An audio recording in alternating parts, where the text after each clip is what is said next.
Sud Radio, service compris. Véronique Jacquier. Sud Radio, service compris, la seule radio, j'insiste là-dessus, la seule radio qui se préoccupe de votre chômage. Anna Fernandez, tous les lundis en alternance avec Raphaël Dallo, nos petites fées, nos coachs en recherche d'emploi du cabinet Énergie Coaching qui est à Paris, mais qui peut aussi vous conseiller par Skype. Donc évidemment, pour mieux les connaître, energiecoaching.fr. Anna Fernandez, bonjour. Bonjour Véronique, bonjour à tous. Vous avez vos petites ailes là de petites fées, ça va? Prêtes oui, ça va. À conseiller les auditeurs et les auditrices de Sud Radio, service compris. Je les invite évidemment à faire tout de suite le 0826 300 300 pour être conseillés, pour être guidés dans leur recherche, d'emploi bien entendu, parce qu'il y a quand même énormément de chômeurs en France, malgré François Hollande qui se félicite des bons chiffres, c'est-à-dire en moyenne 10 000 chômeurs de moins par mois. Ça fait pas trop avancer schmilblick quand on est confronté à un chômage de masse. Donc vous êtes à l'écoute de Sud Radio, service compris. Vous avez besoin qu'on vous remette le pied à l'étrier. Vous n'hésitez pas, le 0826 300 300, notre boîte mail contact@sudradio.fr et puis notre page Facebook Sud Radio Service Compris. Non seulement Anna Fernandez vous remet le pied à l'étrier, mais en plus évidemment, s'il s'agit d'une reconversion professionnelle, elle est là pour ça. Vos infos, Anna, aujourd'hui, sur la façon de bien négocier son salaire. Et là, ça parle à tout le monde. Ça concerne aussi bien les gens qui sont en poste que ceux qui sont en recherche d'emploi. Tout à fait, et qui sont notamment ceux qui sont en poste, qui viennent de finir un CDD et que leur employeur leur propose un CDI. On se pose toujours la question, est-ce que c'est le moment de renégocier ? Donc, une seule petite introduction auparavant, c'est de dire c'est que le salaire, c'est humain, on le valorise au vu de ses compétences, mais également souvent de sa personnalité, de sa personne. On se dit je vaux tant. Il y a un côté valeur qu'on lui donne, et souvent on confond valeur de sa personnalité, de ce qu'on apporte au poste, et valeur vraiment de ses compétences professionnelles. Un recruteur, lui, va voir surtout le côté valeur des compétences professionnelles, ce que vous lui rapportez. Donc c'est un point important, puisque quand on est en poste, si on prend cette première hypothèse d'être en poste, il faut que vous sachiez comment votre manager gère les augmentations. Est-ce qu'il fait un mélange ? On n'a pas beaucoup d'infos en règle générale. Alors vous avez le passé, comment ça s'est passé les années précédentes, bien sûr, avec vous ou avec vos collègues. Voilà. Le contexte de l'entreprise, elle se porte bien. Voilà, donc ça donne également des éléments, et la pression que peut recevoir ce manager ou le service dans lequel vous êtes. Donc ça, c'est un point très important. Donc de savoir comment il les gère. Voilà, est-ce que c'est quelqu'un qui fait un mélange d'affect lié à la personnalité et dans les compétences? Donc ce qu'on appelle compétences, c'est les réalisations. Donc je pousse vraiment mes clients qui sont en poste quand on arrive à cette période de fin d'année, parce qu'en fait là on arrive à la période des entretiens d'évaluation et donc des augmentations qu'on va nous donner en début d'année. Et là en règle générale d'ailleurs tout le monde demande une augmentation de salaire à la fin de son entretien d'évaluation. Souvent c'est entre les objectifs, après c'est de dire voilà on va parler de l'augmentation, il y en aura pas, et quelle est la fourchette, voilà. Donc le point important, c'est que il faut tout au long de l'année, on a des objectifs en fin d'année pour la nouvelle année. Tout au long de l'année, il faut tenir ces objectifs, et les tenir dans le sens, les noter. Je les ai réussis. Quel challenge ? Pourquoi je les ai dépassés ? Parce que arrivé à la fin de l'année, souvent on reprend l'entretien de l'année suivante, de l'année précédente, on regarde les objets, on dit bah oui, j'ai fait. Ça suffira pas. Il faudra apporter des arguments, de dire il faut rappeler le contexte dans lequel vous l'avez réussi et voir surtout dépasser. Parce que pour un recruteur, un employeur, atteindre ses objectifs ne vaut pas obligatoirement augmentation. C'est surtout les dépasser. Ceux qui sont souvent valorisés, si vous faites un petit sondage autour de vous quand vous êtes en poste, c'est ceux qui ont dépassé leur objectif qui sont, entre guillemets, plus récompensés. Donc ça, c'est le point important. Après, quand on parle d'augmentation, on parle de sous, d'argent. Quand c'est pas possible, on peut penser aussi à des solutions un peu de rechange. Ça peut être des avantages en nature. Donc ça peut être Qu'est-ce qu'on peut négocier par exemple ? Alors la fameuse voiture de fonction. Voilà, le téléphone portable quand on l'a pas, ou un ordinateur portable. Ça peut être aussi garder le même salaire mais être mis en 4/5e. Ah oui. On y gagne aussi, ouais. Donc voilà. Toutes ces solutions de rechange, la difficulté pour un employeur de vous dire oui, c'est la comparaison avec les autres. C'est-à-dire qu'il le dit oui à Michel, Isabelle va venir demander la même chose. Donc de faire très attention, que ce soit sur des raisons concrètes et réalistes et réelles surtout. Donc ça c'est important. Et qu'est-ce qu'on peut demander qui soit raisonnable comme augmentation ? Est-ce qu'il y a des ratios qu'il faut respecter? Alors, moi, je dirais que c'est propre à chaque entreprise. Il y a des entreprises où ils ont des ratios entre 5 à 10%. D'autres, ils dépasseront jamais le 1%. Ah oui. Alors, ça dépend du contexte, ça dépend comment les affaires ont été dans la société, dans le secteur d'activité, les habitudes. Voilà, donc c'est très difficile aujourd'hui de donner, surtout en temps de crise. On n'est plus dans les années où on pouvait se vanter d'avoir 15 ou 20% d'augmentation. Alors bien sûr, certains me diront, quand on est en poste et qu'on cherche ailleurs, est-ce que c'est pas l'occasion indirectement d'avoir un meilleur salaire? Donc c'est une augmentation, mais on va dire obtenue par l'extérieur. Alors oui. Alors la discussion donc du salaire pendant les entretiens de recrutement, c'est là où je fais la passerelle entre ces deux scénarios, est importante parce que comment on ne peut parler d'augmentation de salaire, du moins de salaire en entretien de recrutement que quand on est vraiment en shortlist. Parce qu'avant, quand il y a 4-5 candidats, on est comparable. Donc bien sûr, à compétences égales, à fourchette, donc à prétention salariale moindre, l'employeur, vous pourrez comprendre qu'il peut avoir la même chose moins cher. Quand on est en shortlist, donc le dernier ou les deux derniers, là, il y a plus une possibilité d'équilibre à demander, à essayer et d'ambitionner une certaine fourchette par rapport au poste. Puisqu'aujourd'hui, souvent, il y a des offres d'emploi dont les fourchettes ne sont pas indiquées. Et dernière question avant d'accueillir les auditeurs de Sud Radio qui vous écoutent attentivement, Anna Fernandez dans Service Compris. Y a-t-il une bonne façon de demander une augmentation de salaire? Parce qu'on est quand même toujours un petit peu tétanisé à l'idée de se dire oh là là, ça fait 3 ans que j'ai pas été augmenté, maintenant je le mérite. Comment je vais m'y prendre? Si on n'est pas dans une logique d'entretien d'évaluation, parce qu'il y a beaucoup de boîtes qui ne respectent pas cette logique. Non. Et puis je pense d'ailleurs aux toutes petites entreprises où on est 3 salariés avec le patron. Bon, bah alors là, c'est quand le bon moment? Alors, le bon moment, c'est souvent, on peut prendre la date d'embauche, la date anniversaire d'embauche, par exemple. Voilà, ça fait 1 an, ça fait 2 ans. Bon, alors, on va dire, on essaie de le faire annuellement.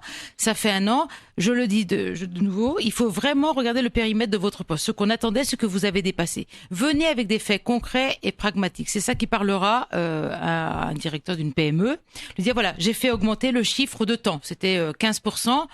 J'ai fait gagner tant de clients, on a augmenté de 20%.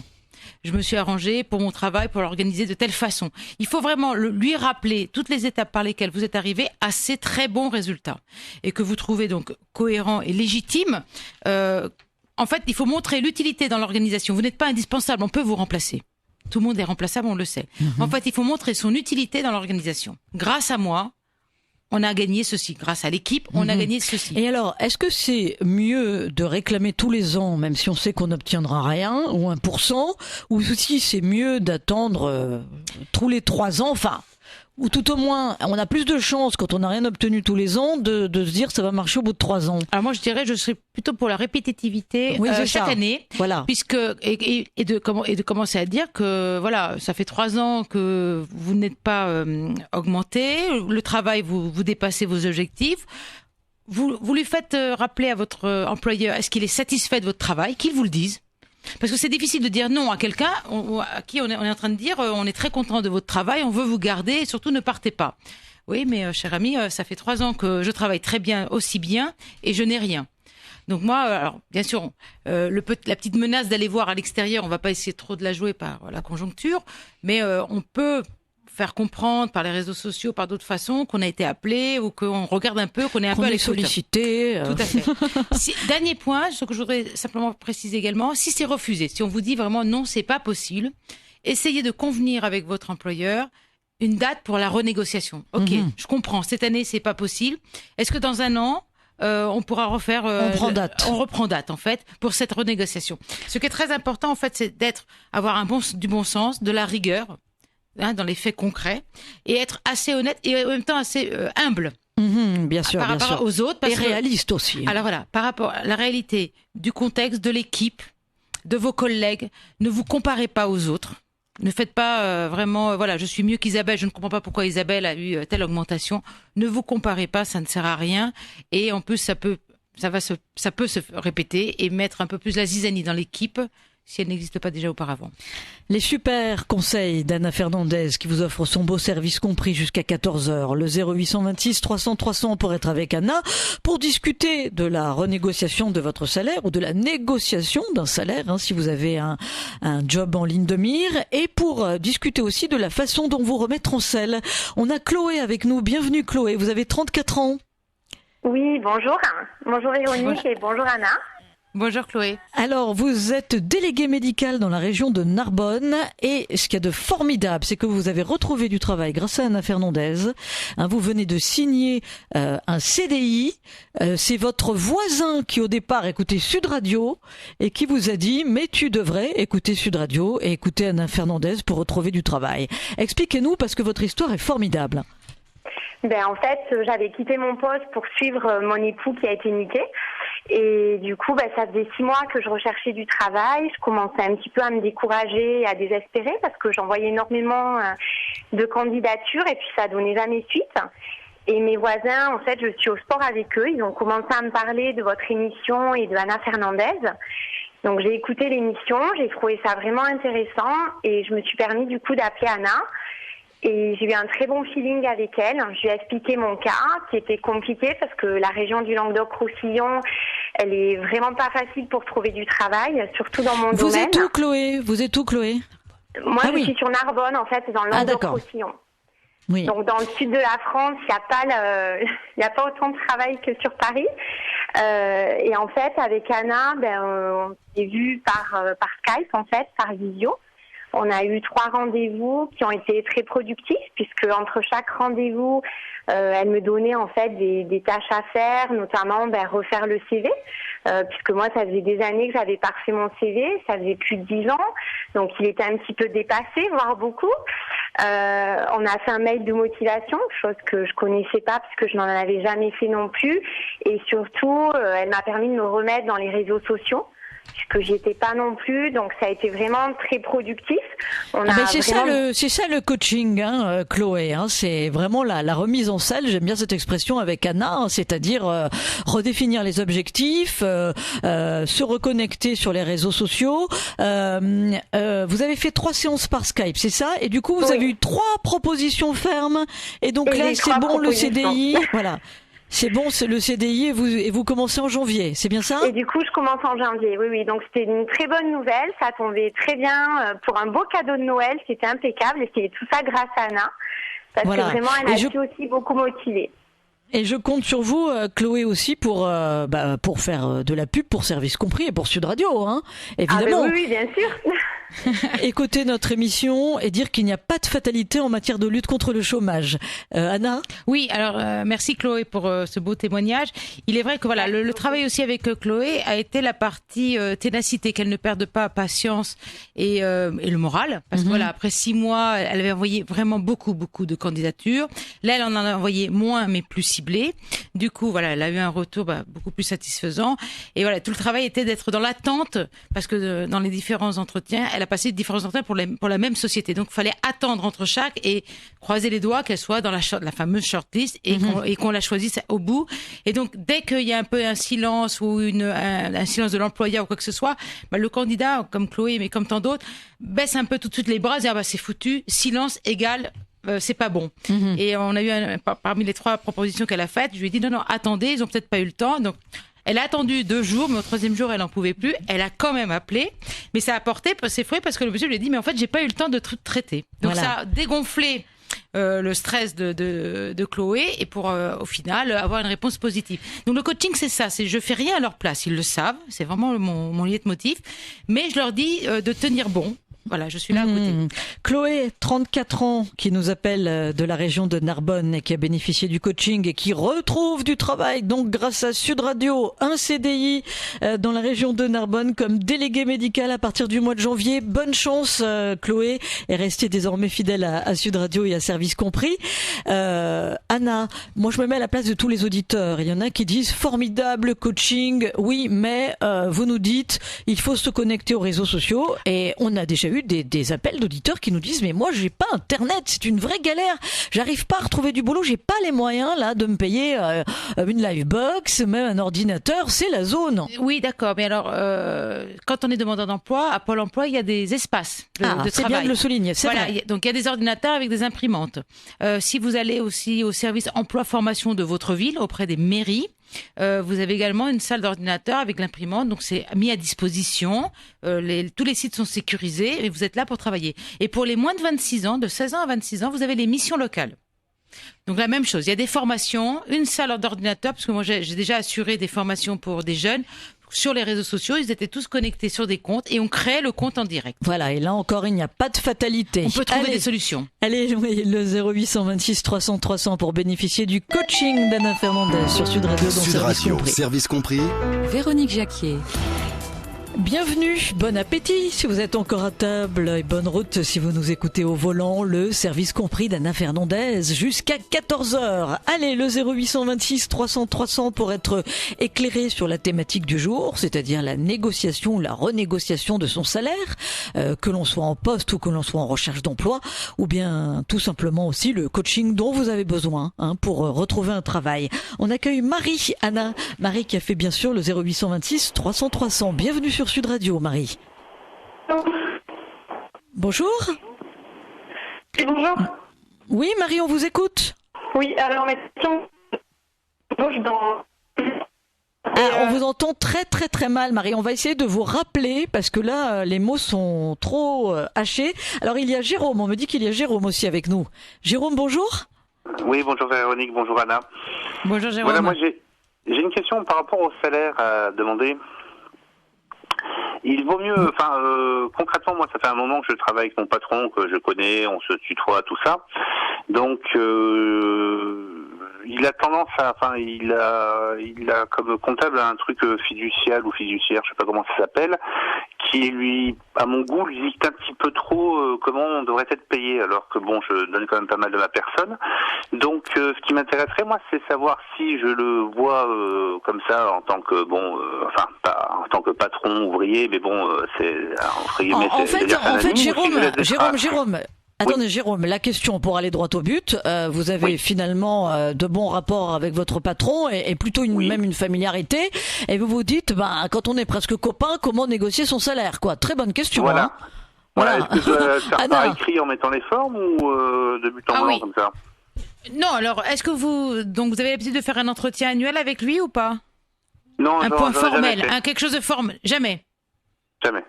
D'accord. Et ça fait combien d'années que vous travaillez avec lui? 9 ans. 9 ans, d'accord. Et pendant ces 9 ans, sans point formel, avez-vous été augmenté? 2 fois. Une, il a fait tout seul, ça faisait 6 mois que j'étais dans la boîte. Et la deuxième fois, c'est parce que je lui avais demandé, mais ça remonte à plus de 5 ans, quoi. Et depuis 5 ans, vous ne lui avez rien demandé? Je lui ai fait comprendre que ce serait intéressant, oui, de m'augmenter, vu le travail que je fournissais, oui. D'accord. Et donc il m'a répondu, moi je demande à la comptable et la comptable me dit que j'ai pas à t'augmenter. Donc ça me chiffonne un petit peu quand même quelque part. Ah donc, oui, bien sûr. Là il se repose, on va dire, sur l'excuse de quelqu'un d'autre pour ne pas prendre peut-être de décision, concrètement, entre nous. Oui, voilà. Alors j'aimerais avoir du concret, quoi. Donc bien sûr. Comment? Alors moi je dirais que, comme disait Véronique, il faut le formaliser, c'est-à-dire demander-lui spécifiquement un rendez-vous pour parler de votre avenir de façon générale et augmentation en particulier. Avenir, ça ne veut pas dire partir, ni changer de poste, ni peut-être il n'y a pas d'évolution parce que vous êtes peut-être une petite structure, mais parler d'augmentation. Prévenez-le du rendez-vous, demandez-lui un rendez-vous d'1 heure. Pour qu'il sache de quoi vous allez parler, comme ça lui aussi va se préparer, anticiper, peut-être auprès de la comptable. D'avoir des éléments concrets et vous formalisez donc ce que je disais tout à l'heure un peu par écrit, vos réalisations, vos réussites, sur quoi il vous attendait cette année passée et que vous avez atteint voire dépassé. En fait, formaliser. En fait, il faut que Jérôme sorte du cadre pour gommer l'aspect familier de la relation avec son patron. L'aspect de très grande confiance, et surtout que le patron sache que là, c'est Jérôme salarié qui se présente à lui, pas simplement l'ouvrier. Oui. Voilà, Oui. le salarié qui veut faire un point sur voilà, ça fait 5 ans, j'ai tel salaire, mon périmètre a peut-être évolué, j'ai dépassé mes objectifs. Je trouve légitime aujourd'hui d'avoir une augmentation. Alors, faut avoir peut-être en tête un montant plus qu'un pourcentage, parce que lui, par rapport à oui, plutôt un montant, parce que lui, par rapport à sa comptable, il va parler aussi de montant. Alors, je dirais, comme toute négociation entre un acheteur et un fournisseur, demander 5 pour être sûr d'avoir 3. Oui, ou 2 fois plus pour avoir la moitié, non? Voilà, non, pas mais deux pour fois, avoir oui. 100, alors c'est quoi? On Alors, a vu tout à l'heure après, qu'il y il y a avait des moyennes. énormément de règles. Après, il y a des Je fais moyennes. 2000 net, je demande combien? Je connais pas votre métier et vos années d'expérience. Je dirais, Ah, regardez sur Internet. Je travaille sur des chantiers, mais c'est un métier vraiment spécifique. Donc, Voilà. Mais normalement, sur Internet, vous allez trouver des fourchettes de salaire au vu des profils. Et inspirez-vous de ça pour vous servir comme outil de négociation. Mais D'accord. Anna, Et si vous règle, avez un équivalent, s'il y avait un autre collègue à profil équivalent qui est parmi vous, ou que vous connaissez chez un client ou chez un fournisseur, un profil un peu équivalent, ou dans votre fédération ou un syndicat, référez-vous également à ce point-là.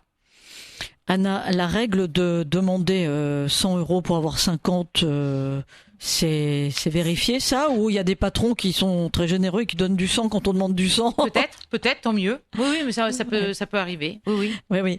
Jérôme, on vous souhaite Il faut le justifier surtout. Voilà, Jérôme, on vous souhaite beaucoup de courage. Hein. Vous suivez les conseils d'Anna Fernandez et puis vous savez, vous pouvez nous rappeler, bien entendu.